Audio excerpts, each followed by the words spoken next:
Kasi ang legislators, you live in a glass house. So part and parcel of your public life are attacks being made. And that's normal. That's normal. But there is also such a thing as contrarian view. Kasi kung papatulan yung opinion, yun lang, sir, siguro sa legislation, really you have to look for a definition on fake news. What is fake news is really something that has to be defined. I absolutely agree. A lawyer who claimed that I was part of the Marcos Jr. campaign in 2022, and because of my survey results, I got a penthouse in BGC and drives around in a Range Rover. Both were lies. The case is pending. Then a private group in Meta chose to put out in public a photo of so-called DDS Coral with me on the center with a pig snout. Mind you, there were more than 12 persons there, some of whom I do not personally know. I am not DDS, nor am I part of the so-called DDS Coral. When they chose to bring it out of a private group and shared it publicly, it was done maliciously. So again, I filed a case. There was a time also in 2022 when the survey results of my company were maliciously altered. I called the media organization and a person in another political camp, requesting them to correct the matter or else I will avail of my legal rights. Both corrected, the latter even made a public apology. Mr. Chairman, Your Honors, the Constitution begins on page 1 with 3 words, "We the people." And Article 3, Section 4, refers to the Bill of Rights, specifically freedom of speech, freedom of expression or of the press, and freedom of assembly are the bedrocks of democracy. But in politics, as you very well know, truth have various shades. For so long as there is no malice, we should err on the side of freedoms than contain them. Your Honors, contrarian views are protected by such rights. Prior restraint is anathema to democracy. My thoughts in this hearing, number one, please be fair. And I say that because are you inviting critics, bloggers, creators, joiners, collectors, spectators, inactives? Because the 3-second rule really controls social media. These are the different classifications when you refer to social media. If Congress wants to deal with false narratives, all sides must be present.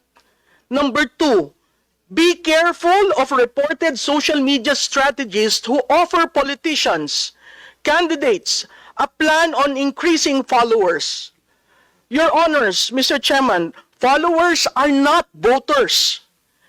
And the staggering costs are so scandalous and borders on being scams. You are being scammed if you follow the dictate of the more followers, the better for campaign. There were reports too where some influencers became guns for hire during campaigns. Number 3, Congress, and I am being, a lot of people are asking me not to say this, but I am sticking my head out here. Congress should ban the use of troll armies.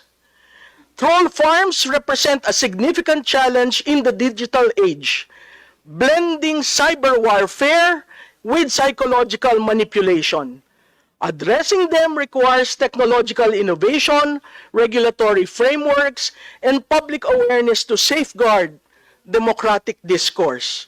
I am happy to note that these committees started with the pioneering work of Dr. Jonathan Ong and Dr. Jason Cabañez, entitled Architects of Network Disinformation.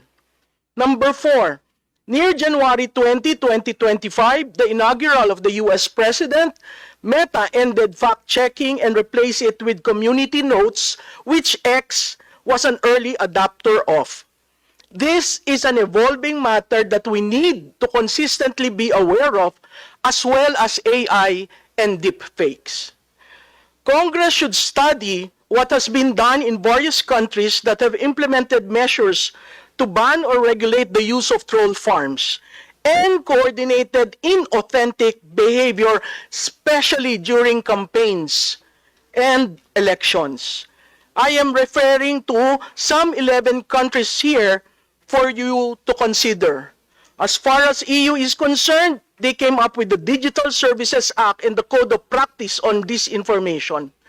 The US has Honest Ads Act.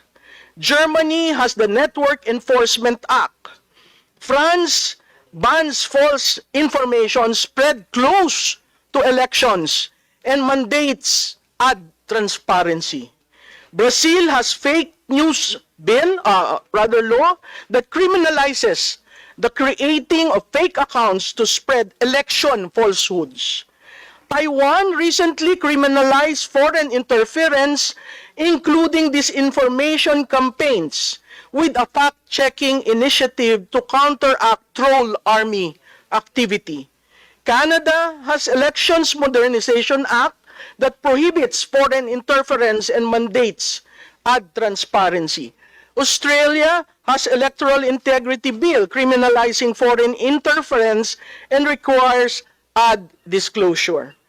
The UK has an online safety law that holds platforms accountable for harmful content, including election disinformation. South Korea criminalizes spreading false information during campaigns.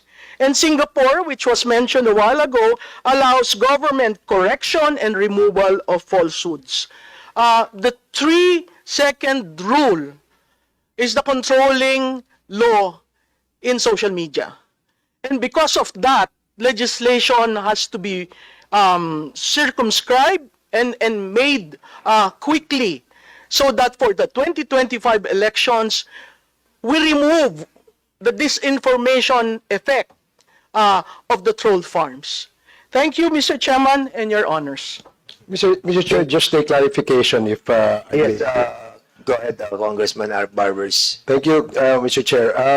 I'd like to address this clarification to Ms. Malu Tikia. Malu, para lang sa kaalaman ng marami, ang objective o layunin kasi nitong committee hearing na ito ay magpasa ng mga batas, no? Gaya ng nabanggit mo sa ibang bansa na kung saan ay merong mga batas, no, to protect, no, yung the people from online scams and others, no, and other illegal activities that is being done in the cyberspace. Dito sa atin sa ngayon, Malu, no, marami kasing mga vloggers, habang tayo'y naghihiring ngayon, ang komentaryo ay sinasabi nila na we do not respect that committee hearing kasi yung hearing na yan suppression ng aming freedom of speech or freedom of expression. Hindi kami naniniwala na ang layunin niyan ay para gumawa ng batas. Since you are here, I'd like to get a categorical opinion from you na ikaw ba ay naniniwala na tama lang na tayo gumawa ng batas para magkaroon ng disiplina, magkaroon ng regulatory framework ang ating bansa sa paggamit ng social media? Sir, to directly respond to Congressman Barbers, yes. Okay. For the simple reason that the decency of the space has been crossed so much. So yes. There are statements that are being issued that are slanderous or libelous, correct? And you agree with me, no? Yes, sir. Okay, so marami kasing ganyan Maaring hindi nila aaminin o hindi sila informed, no, kung ano na yung kanilang limitasyon sa paggamit ng social media. Kasi yun na nga ang sinabi ko kanina, no, when you open your social media account, sometimes makikita mo may nagmumura. Di ba? May nagmumura. May name calling. They resort to name calling. They call politicians, they call people by other names. Na insulto nga minsan di ba?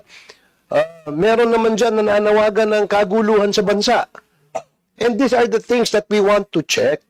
Yan po, kaya yung mga nanonood doon ng mga vloggers na walang ginawa, kundi magmura, they've crossed the line of decency. Doon papunta sa criminal act of being libelous or slanderous. So, yun ang gusto nating linawin. And I'm glad that Professor Malutikia is here to agree with this committee's objective in coming up with this legislation, remedial laws or legislation that can be used by the country, and of course, people will benefit. Tama?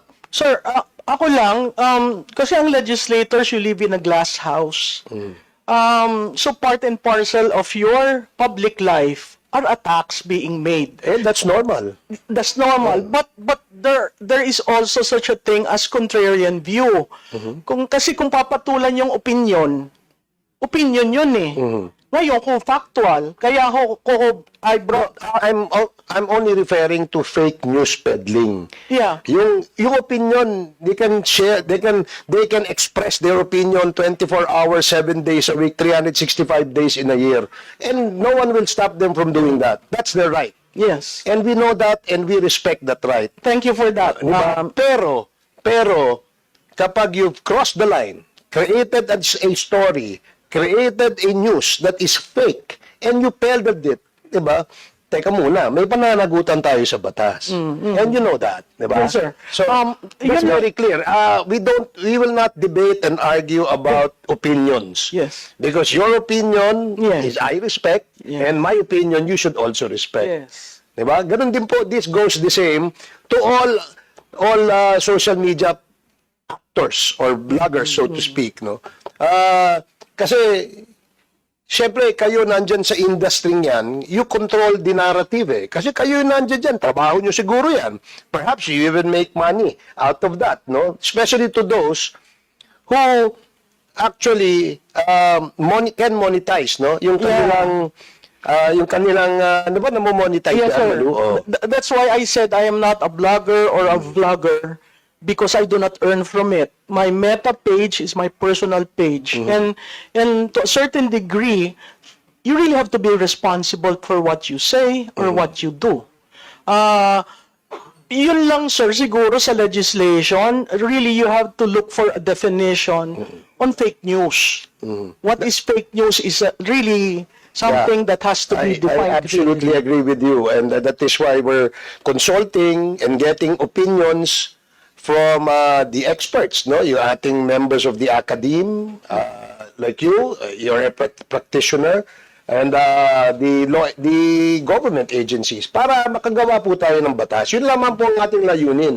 So yung mga nagtatago sa likod ng usapin na ito ay curtailment ng freedom of expression o freedom of speech, sila po yung talagang namamayagpag sa pagkalat ng fake news dito sa ating bansa.